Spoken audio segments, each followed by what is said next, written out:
What's up, everybody? This is BSP Japan.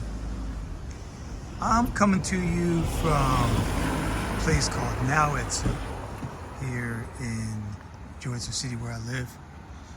Neata City is a very important part of the city because it was its own city up until the 70s, and then it merged with the city that I lived with, the part of the city I live in called Takata, and of course other little areas like villages, towns, and whatnot merged to make Neata City the over 900 square kilometers, that it is today.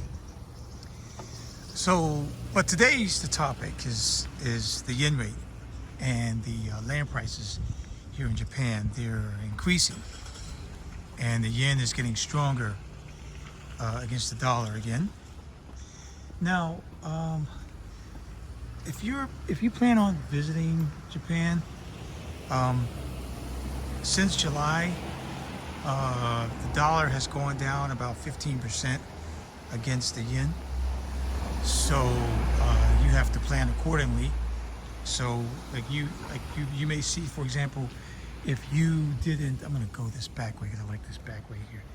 If you didn't pay for your hotel yet, you know how you go on your various apps, Expedia, Booking, whatever you want to use, and you say you're going to pay on site, or you may notice that your prices have gone up. If you booked them, say they were at 160 yen in July, now it's at about 142 yen to the dollar. And then the Nikkei, because the Feds cut the rates by a half a point last night here in Japan time last night when the market was open in the US, the Nikkei went up today 2.8%. So there's a lot of things happening right now in Japan that are leading toward the yen getting stronger against the dollar, coupled with land prices increasing.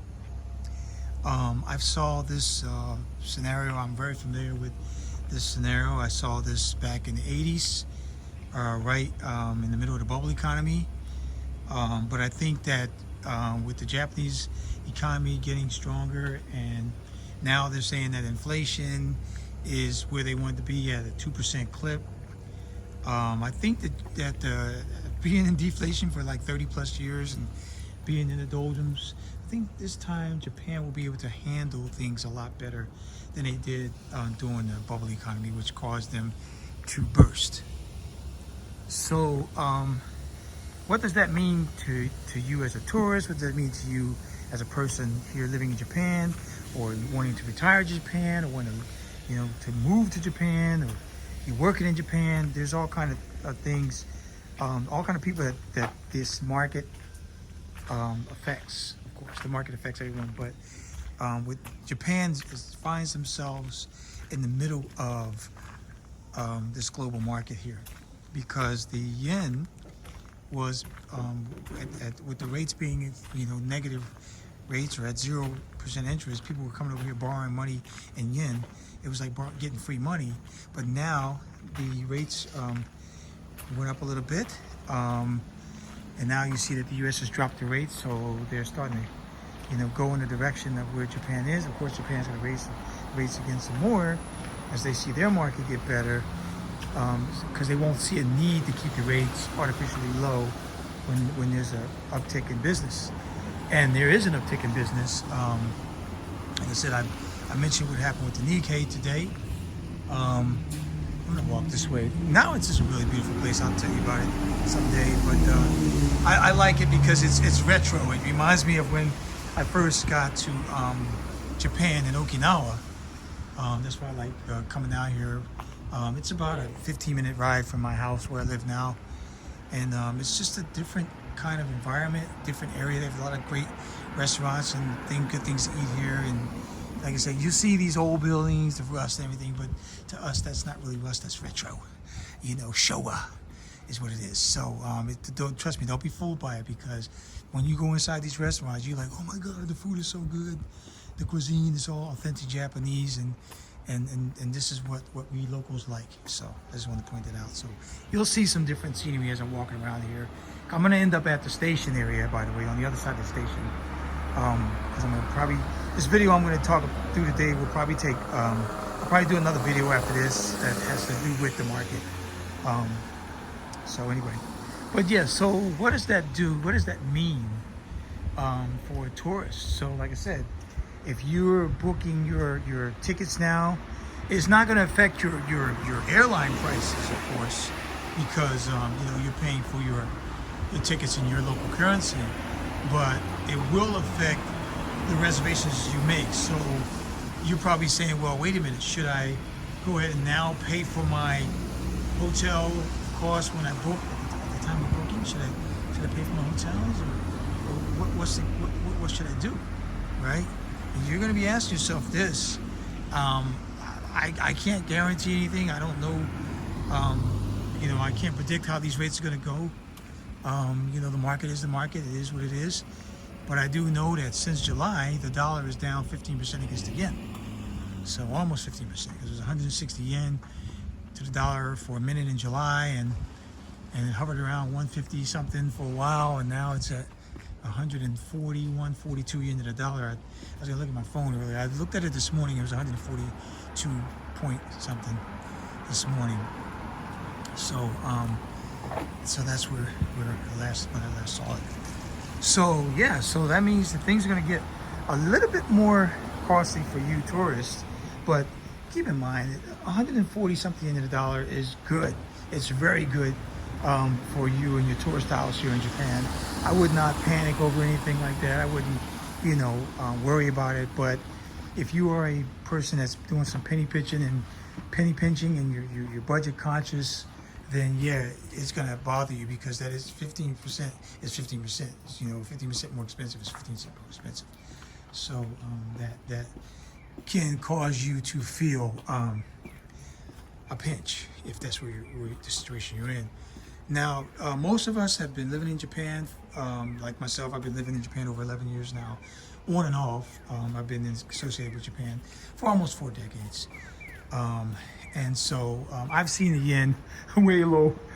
I've seen it as like 89 yen to the dollar. I mean, seen the dollar real low, 89 yen to the buck. I know the record is like 70 something yen to the dollar is the lowest that it's ever been, but it didn't stay that way for a long time. But still, I remember when I was working here, and that was at 89 yen to the buck, and I was happy because I was getting paid yen. And then I was like, yeah, I'd go on vacation to the States, and it was cheap to me at that time. Of course, it's totally different now. You're getting paid in yen, you go to the States, it's expensive. But I think that for me, as a person that has lived in Japan as long as I have, and that have been affiliated with Japan as long as I've been affiliated with it, I'm more familiar with the 100 to 110 yen to the dollar range. I know I've mentioned this on some of my other videos, but to me, that's the norm. So anything over for the dollar, if you are stronger than 110 yen, then you're doing fine. It's great. Don't panic. It's good. It's a good rate. 140 yen to the dollar is a good rate. 139, which it hit last week for a minute. That's a good rate for the dollar. Trust me, I wouldn't cry over those numbers. All right, but you will see a huge difference for those of you that are not familiar with Japan, that want to come to Japan for the first time and whatnot. When you start looking at the numbers, yeah, it's gonna, if it drops down to that 100 to 110 yen, you're gonna see, you say, that's kind of expensive. You're gonna notice that, and there's gonna be less tourists over here. I think usually around 120 yen to the dollars when you start to see a lot of tourists drop off when coming to Japan, because things do kind of get out of hand for them on the prices. Because keep in mind, you have tourists from all over the world, and not every tourist is coming here from the United States and Canada and countries where we get paid and paid well for the most part. And so you'll see a lot of people dropping off from Vietnam and Philippines and other, because right now I see so many tourists from so many different countries whenever I go to tourist laden areas like Tokyo or Osaka. You see a lot of people, man, from all over. I see a lot more Asian tourists. When I first got here, I seen a lot of European and American tourists, but now, of course, it's been like this for well over 10 years now. You see a lot of a lot of Asian tourists over here in Japan, and you know, so but like I said, not every country is equal, right? So that yen rate starts going back up more and more, it's gonna be less and less of those type of tourists here in Japan. So I just want you to be aware of that. So I'm mainly getting up here telling you about this because I don't want you to panic over the yen rate fluctuating the way it is right now. Nobody knows where it's really going to go. Some people were speculating that it was going to be 200 yen to the dollar by the end of the year, but you know that doesn't look like that's going to be the case right now, especially with the way the market is. And you have to understand the way that things work here in Japan is that the market is going to control, of course, the yen, and you see all these positive factors going on. When Japan is in the positive, has a lot of positive factors going on for it, that means that yen rate is going to start going up. And like I said, the Nikkei just went up 2.8%. Now, we did have a situation earlier in the year where the Nikkei dropped big time, and then it came back up, but it dropped like twice, I think, this year. It dropped, I mean, big time. It went way down for a minute, and then, you know, for a while. And then, it came back up, and now it's, like I said, it's going up 2.8%. So we'll just take it day by day. But I do know that the Fed's dropping the rates is a positive for Japan.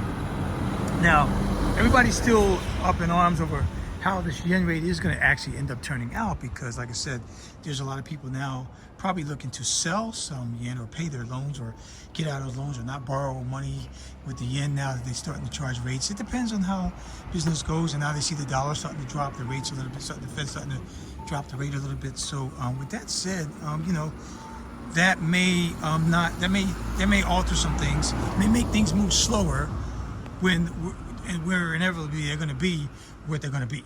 So I just want you to be aware of all of that.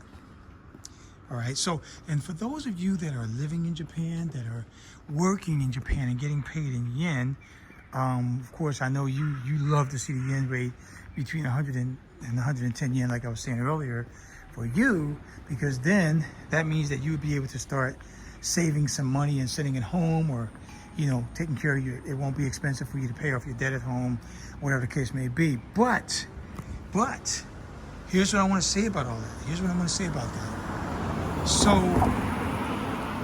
the thing is this, is you don't want to ever get comfortable over here when you're working for a Japanese company getting paid in yen no matter what, because like I said, things are going at the same time.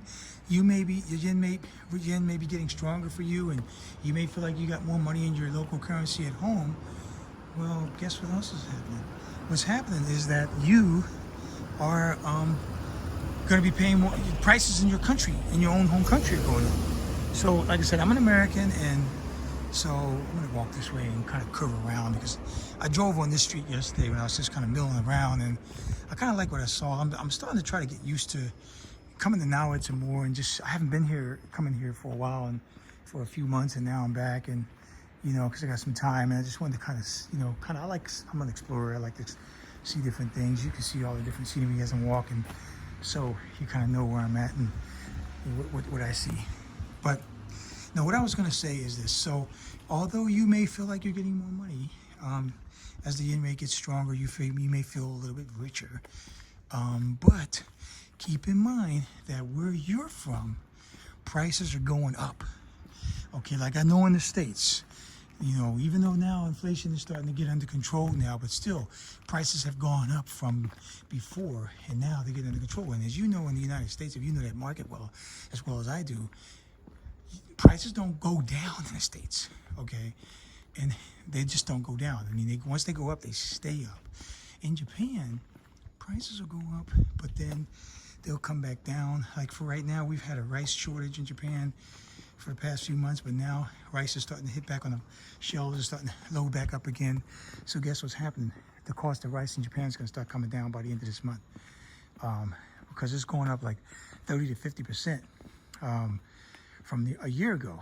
Now it's going to start going back down. So once they start filling the shelves up even more. So, but in the States, something goes up like that, this shit ain't coming down, man. They're going to stay high, and then they're going to throw a sale out there and say, oh yeah, we're going to drop a sale for you. Well, sales are suckers play because the prices have gone up too much, and now they're going to raise them down to even to higher than what they normally were and call it a sale. That's just a bullshit gimmick. But that's what they do in the U.S. That's how they do shit over there. I'll give you an example of, for Japan for the last 30 plus years, they've been in deflation, right? Okay, so I got here for the first time in 1985. I was in the military, I was in the Air Force. And I remember when I was here, I fell in love right away with the hanbaiki, the vending machines. We call them hanbaiki in Japan. And I fell in love with those. And so, because they had so many good drinks like Java tea, UCC. I was crazy about this drink called UCC coffee. The UCC company, they put out this milk coffee, and I really liked it because it had a sweet taste to it, and the coffee was good. And I was like, yeah. And everywhere you went in Japan at that time, you saw either Key Coffee or UCC Coffee was outside of a coffee shop. Which back in '85 they had a lot more coffee shops than they have now. But yeah, so I was I got in the coffee shops hot and heavy in Japan back then. And so, but I remember paying. So you can see some really old places here. See how they got it all set up, how they do things. This is an old part of the town too. Now it's in Takata are the oldest parts of Neata City. So that's why you see what you see here. And if you look over there, there's the Sea of Japan. I'm gonna actually go up to that point, and then before I turn around, so you can see that I've reached the Sea of Japan. I'm gonna start doing my videos like this too when I'm out and about. It's starting to cool down now, so now I feel more comfortable walking around doing videos. It's a little bit too hot and humid these past few months, but I mean it's kind of humid now because we had some serious thunderstorm last night all the way up until about 6-7 this morning. It was raining so hard. I got lucky. I went out and I threw away my trash around 6:30. It stopped raining, and then it started raining, and then when I got back in the house, it just started pouring big time. So I got pretty lucky with that. But anyway, that's what it is. So that's why it's all cloudy and kind of a little bit muggy today. It's not as muggy as it was yesterday, but it's still kind of muggy. I'm just gonna walk up to this point and cross back. We'll probably go back down that way, or down a different street. Yeah, I might go back down that way. But yeah, this is a little park right here. I've never been to this park. This is actually my first time coming to this particular park. I've been to the water side before, the seaside, but this is my first time coming to this particular deal here. Of course, we had that big earthquake on January 1st, and tsunami had came all across this water here, so I'm sure that this area right here was kind of covered a little bit in the water by the tsunami. So yeah, our mermaid here in Neata City here in Neata. So anyway, so what I'm getting at is, okay, so I'll get back on the story I was talking about. So I remember buying my UCC coffee, my drinks I would get from the vending machine, and those things were only costing me 100 yen. 100 yen in 1985. Guess what those same drinks, the same size and everything, cost you now? They didn't make them smaller. There's no shrinkflation here with that. They only cost 130 yen in most places. 130 yen. And in some places you still could see them at 100 or 110. See?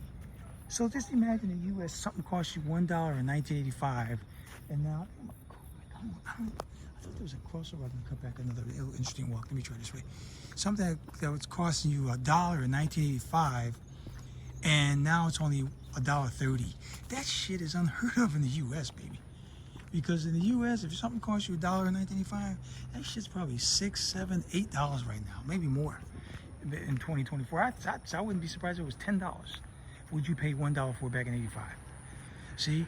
So that's how inflation worked in the States all these years. But Japan was in deflation. So that's why a lot of things over here are, if you want to say artificially low, then yeah, use that word, artificially low, right? Does that mean that the prices are going to start going up? Well, they're not going to crash up like they do in the States, because the way it works in Japan, and if you don't notice already, the housewives run this country when it comes to pricing and things like that. The housewives. Remember I told you how good they are with home economics. The housewives run this shit. So they are not going to let these prices get out of hand. And the way that they do it in Japan is, I'll give you an example. Because Japanese, I told you, they don't need the internet. word gets around quick. Like I'm walking in this neighborhood right now. By the end of the day, they'll know that, hey, there was a black guy walking around this neighborhood. It's not saying anything bad about me. They just say, oh yeah, there's a black guy walking around here. But the next time I come around, they say, oh yeah, he was here before. He's okay. You see how that works? So what I'm trying to say is this. They will go to the market and they're very avid shoppers. And they will look and they'll check the prices. And if that shit's too expensive, they won't buy it. They won't buy it. If Mrs. Tanaka won't buy it, and Mrs. Watanabe won't buy it, then Mrs. Sato won't buy it, then Mrs. Tamaguchi won't buy it, and guess what? Nobody's buying that shit. And then the next day they go there, the price is not gonna go up. The price is either that or they got a sale for, and it's lower than what it was always been, what they listed it for before. You see how that works? So unlike in the United States, where people will, they have a market for everybody. So the U.S., the difference I want to say between the U.S. and Japan on that is that in the States, they have a market for everything. So if you don't buy it, somebody else will. Meaning somebody else is making more or less than you. You see what I'm saying? So like you go to the store, you see lettuce all of a sudden at $5 a head. I don't know what it costs in the U.S. right now. But it sounds expensive to me. $5 a head for lettuce, maybe $6 to $7. No, that's just $10 a head for lettuce, which is fucking expensive, right? Guess what? You can go there and you can tell all your friends you want. Hey, you see that shit? Lettuce was $10 a head. I went ahead and got cabbage. I ain't buying the goddamn lettuce. But guess what? The next day you go back, that lettuce was sold because somebody was able to afford to buy that lettuce. You see how that works? That shit doesn't work that way in Japan. If it's too expensive, they're not gonna buy it. Their friends aren't gonna buy it. And guess what? They're gonna have to lower the price or keep their price low. So that's why prices don't go up as fast in Japan as they do in other places. Now, like for example, rice just went up 30 to 50%. Okay, so rice is up 30 to 50% right now, but it's gonna go down at the end of this month, right? And here's the thing with that. They understand why those things go. Once they understand, oh yeah, it went up because of this and because of that. Oh yeah, rice went up because of this, because of that. Then guess what? They will still buy it, but they won't buy as much of it because they already know that it went up for a reason. It went up because, some people might say, oh, we're getting over tourism. The tourists are eating up all the rice, but it's not really that. It's because the way the weather was, the types of rice that they have on the market, like in Niigata, everybody likes the koshikari a lot, but then we have Shinosuke brand. We have so many different blends of rice. But the koshikari seems to be the most popular rice out of Niigata, because keep in mind I live in a prefecture where we have the best rice and best sake in the world. So it's a nice house right here. I like this. I'm gonna be talking about houses on my, because this video is already 23 minutes, so I'm gonna do another video after this talking about houses. This place right here used to be, I think it used to be a storage center. I'm not sure what it was, but it's a historic place here, and now it's the building with the lion statue, Neata City cultural asset is what it is. It used to be, now it's a bank, and was built during the Meiji period, so it was reconstructed at this location in 1920, and they go on and on about that. So, but yeah, this building, last time I seen this, they were working on it still, but looks like they just about got it, refurbished or whatever.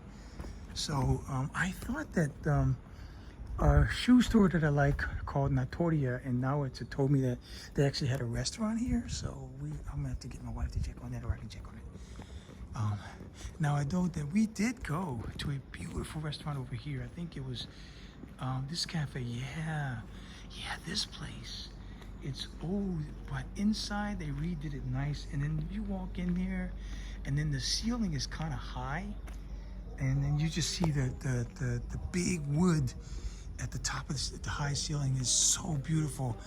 I was really surprised when I went in there, and the food was good too. So, see, this is the kind of place that I love living in, where we don't there's no tourists around here, and we have a lot of old history and good food, and it's safe, and you just don't see people hanging out here, because you need a car in Niigata. That's the thing. You need a car. And tour buses don't go everywhere, so you definitely need a car. And if you can't take you can get the train here. And now it's a station. There is a big station here. Well, now it's and I'll tell you about that later on my video if I got time now. If I don't have time now, but anyway. So, so the yen rate, it affects people living here because they may feel like they're making more money, but they got to keep in mind that but prices back home are going up. Okay, so that's where you gotta be aware of. So you gotta find that happy medium, if you will, that balance. You have to find that balance in it all. That's all what I want to say about that. So, okay, land prices. So, yes, land prices are going up in Japan. The latest report, I know that they're saying that they went up like 2 point something percent nationwide, right? And 17 prefectures went up, and I'm quite sure that Niigata is one of them where I live. Because I see all these people building places, mansions, and whatnot up in Neata City. Look at these houses, are nice still. See, these are fairly new. They're probably maybe 5 or 6 years old, but they're really nice. And see, this is what I'm saying.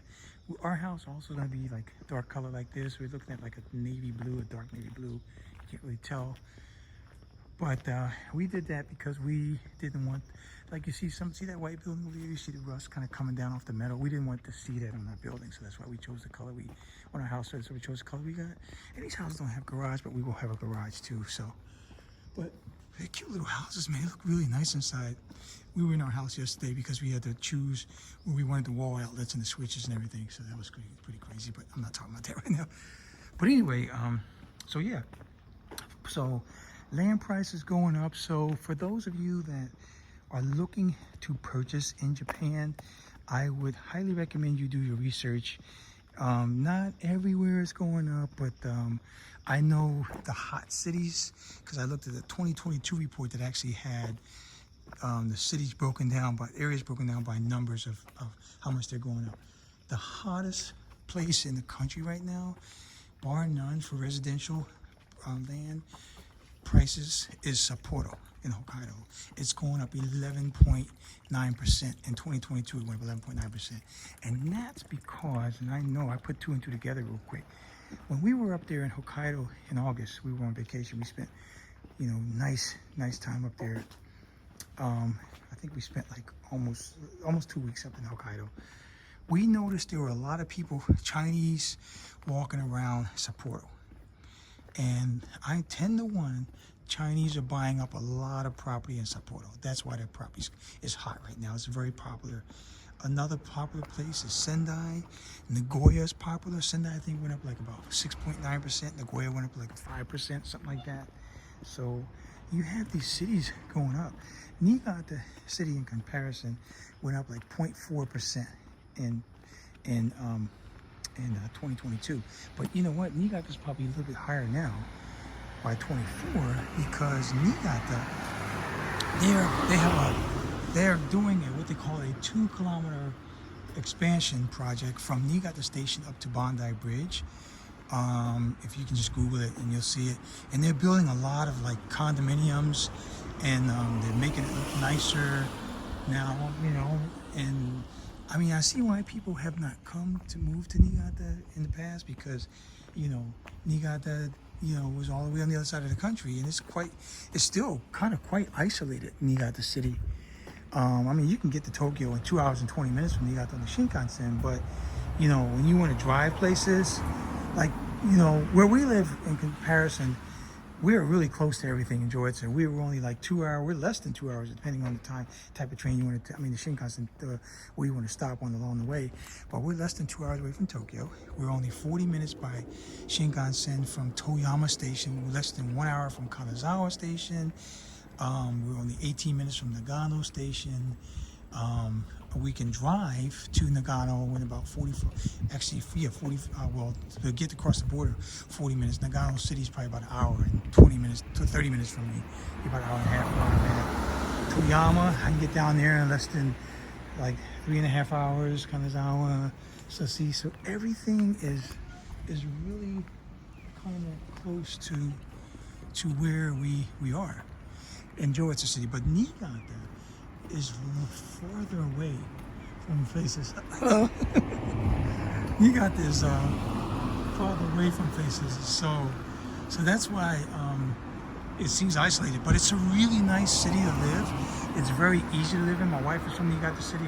I really like Niigata City, but I do prefer living in Joetsu because there's less traffic, way less people compared to the 900,000 people living in Niigata City. And like I said, I can get to places, but there are a lot of nice places around Niigata City that you can go, like Yahiko, which is in Niigata City, and things like that. So anyway, yeah, that's what I want to say about the land prices, the yen rate. I'm gonna go ahead and shut this down, and I'm gonna be uploading this video, and then I'm gonna start another video and talk about how you can purchase land and a home in Japan. I got some really good information.